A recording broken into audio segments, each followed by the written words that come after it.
Hello guys, and welcome back to my YouTube channel. If you're new on my channel, my name is Stella. I'm an education, lifestyle and mom YouTuber based in the United States of America. I am an international student doing a PhD in the USA. If you're new here and you're yet to subscribe to my channel, or if you have been coming here and you didn't subscribe to my channel, please click the subscribe button. Take this time out to click the subscribe button. It is a red button which is down there below. And of course, if you want to get notified whenever a new video pops up on my channel, I know you would want to, please click the bell which is right next to the subscribe button. And so whenever I upload a new video, you get notified. And guess what, guys? It is totally free of charge. I want to start by apologizing for filming from the car. Honestly, it's been a crazy week over here. Like, I've got a whole lot of things that I needed to do. I had back-to-back exams. I had like deadlines I needed to meet up with. I had assignments to turn in. So it hasn't been a very easy week for me, but I needed to film this video because if I don't do it right now, honestly, we might not have a video to go on this week. So please bear with me. So in today's video, if you remember very well, for those of you that have been following me up on the series, we are doing a study abroad series based on my experience of how I came to the US. So I think the sun is trying to do something. I don't know how to stop it. Yeah. So in the previous video, we talked about how you can actually choose the country or countries that you want to submit your applications to. So if you haven't watched that video, you might want to do so that you can like follow up. It's like a build up so that you don't miss out on anything. So I'll link the video. I'll put the link to the video in the description box. So do well to visit that video before you watch this one, or after watching this one, you go back to that one, whichever way you want to do it. So in today's video, we want to now talk about, okay, now I have chosen a country or countries that I am interested in. How do I now select universities that I want to study in? So if this is what you're interested in, and I'm so sure that you'll be interested in that, then definitely keep watching. Don't close that channel. Don't try it. Please don't press that back button. Okay, so in making the choice of universities that you want to send in your applications to, let's say for example you have settled, let me use my own experience for example. You have settled for USA and Canada. These were the two countries that I settled in for. I don't like to say exactly the things that I did because I've realized that people just want to do that thing that you did, not minding like I mean, there are lots of options and people have explored a lot of options and gotten a lot of opportunities. So you have now agreed, okay, I want to go to USA. I want to send my applications to US schools and Canadian schools. So now the first thing that I did was, for each country I will select 20 universities in that country during my program. So this is how you do the Google search. So you go on Google. Google is your best friend here. Google is your best friend. I don't want to start talking about specific websites like us.news or something like that. I think, yeah. But this is the simplest thing to do. You go to Google and just type best or first 20 universities in USA for PhD chemistry. The good thing is that Google is not going to give you only 20 universities.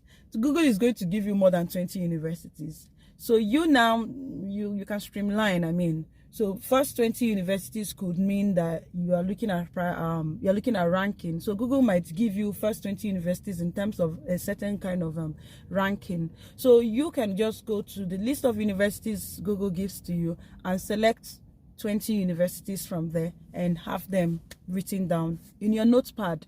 I encourage writing. Writing is very important. It worked for me. I was always writing, so it helps in the middle of your journey towards applying. You can always visit what you have done in the past to understand, okay, this is what I have done, this is what I need to do, and this is what I'm canceling out from my to-do list. So it's important to write. You get a notepad, whether you're writing on your iPad, you're writing on a book, whatever it is, you're just share write.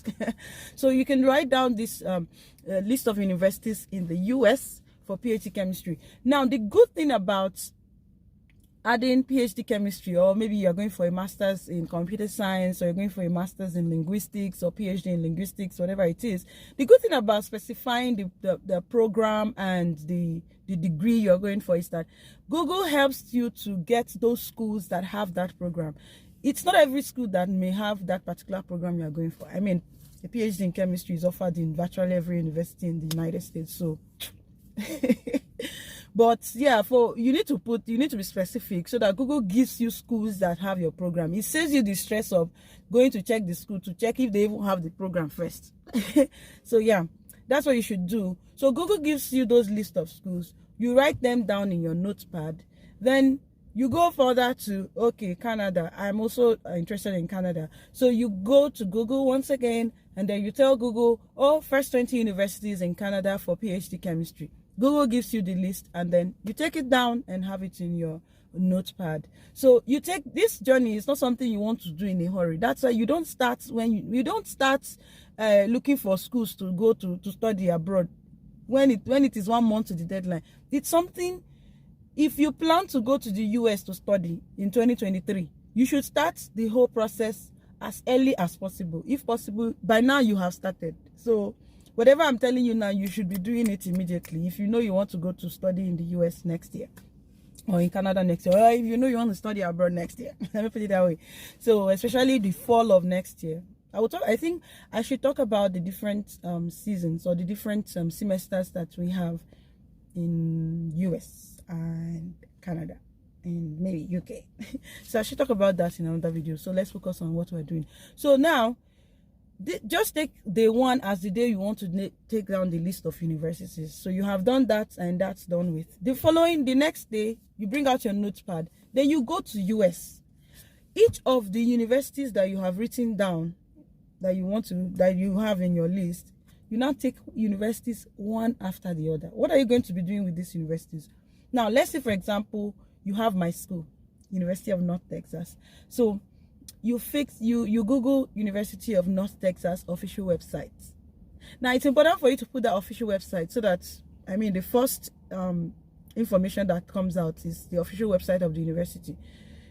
For me, I'm very familiar with how to know the official websites of universities, but if you are new to this process, it's important for you to specify so that you don't get into websites that may not give you what you want. So University of North Texas official website. So when you go to the official website of the university, in fact, what I usually do is University of North Texas PhD chemistry.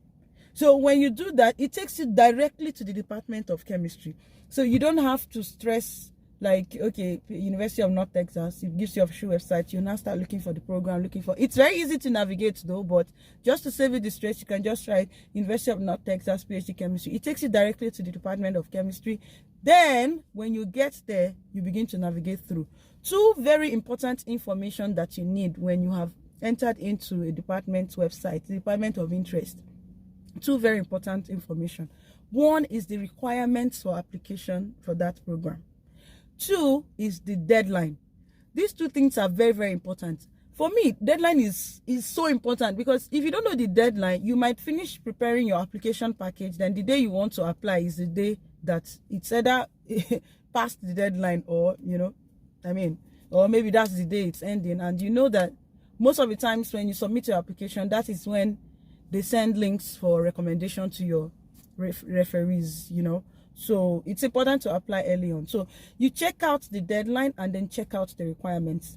Now, you have a page in your notepad for University of North Texas. So you write deadline, you put it there. Now, there are different deadlines for different semesters. So if you know you are going for fall of 2023, for example, check the deadline for fall of 2023.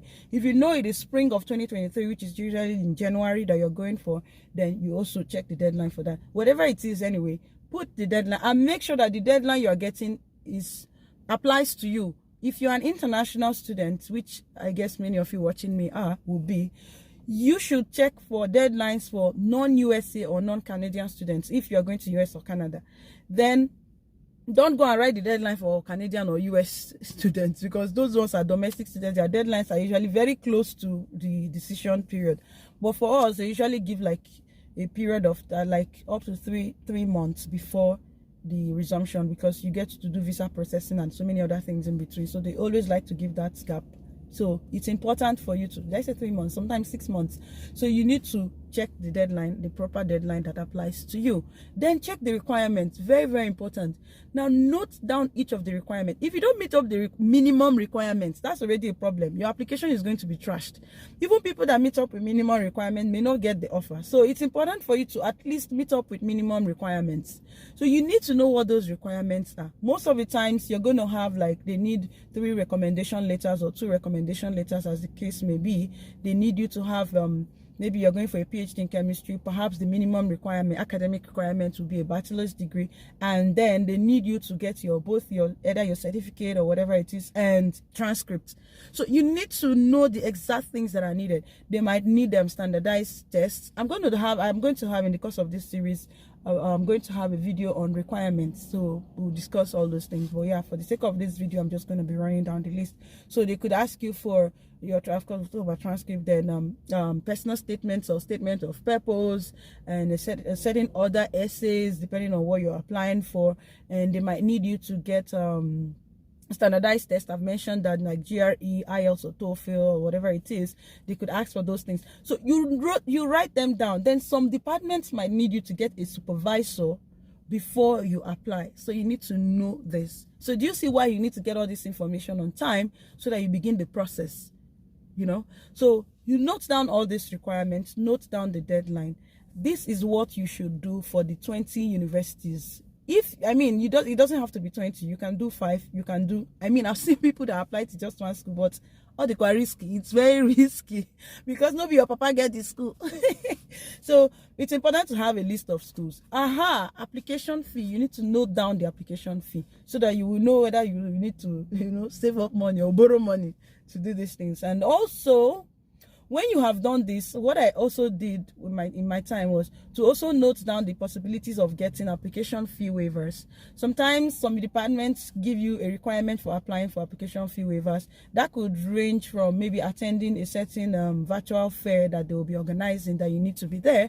If you want to get application fee waiver, you can attend. Some schools will tell you that until you submit your application, then when they receive your application, they can review whether you are qualified for application fee waiver or not. Some universities give application fee waiver based on country eligibility. Some universities give application waivers just based on the need for it. Maybe you send a mail to the graduate school coordinator, whose email you will always find in the department websites. So the contact email you see there is a very active email that they're always ready to answer your questions. So you can send an email requesting for, is there possibility of getting application fee waiver? They could respond. If such exists, then they will definitely let you know what you need to do to be able to get a waiver of your application fee. It's always very sweet. But now I'm going to also film a video about application fee waivers.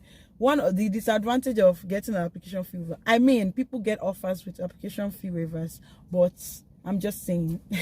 So yeah, you can request for application fee waiver, but whatever it is, just note down the application fee, so that you know that, okay, I'm paying a certain amount when I'm applying for this. So this is exactly what you're going to do for the universities you have listed down for US, for Canada, for Australia, for New Zealand, for Norway, for UK, whatever list of countries that you have. This is the same thing that you have to do for all the schools. And then you begin to prepare yourself. You need to be fast, but at the same time, don't be too fast and make mistakes. Just try to be fast and accurate with all the information that is needed. Ask questions whenever you're confused. Of course, I'm always here on my channel. You can always drop me your questions in the comment section in the whole process, and I'll be there to answer you. Even if I don't know, I'll ask people and tell you. So I think I've exhausted what I have to say for this particular topic, and I hope you picked a thing or two, and I hope that it helps you in your process, in this whole process.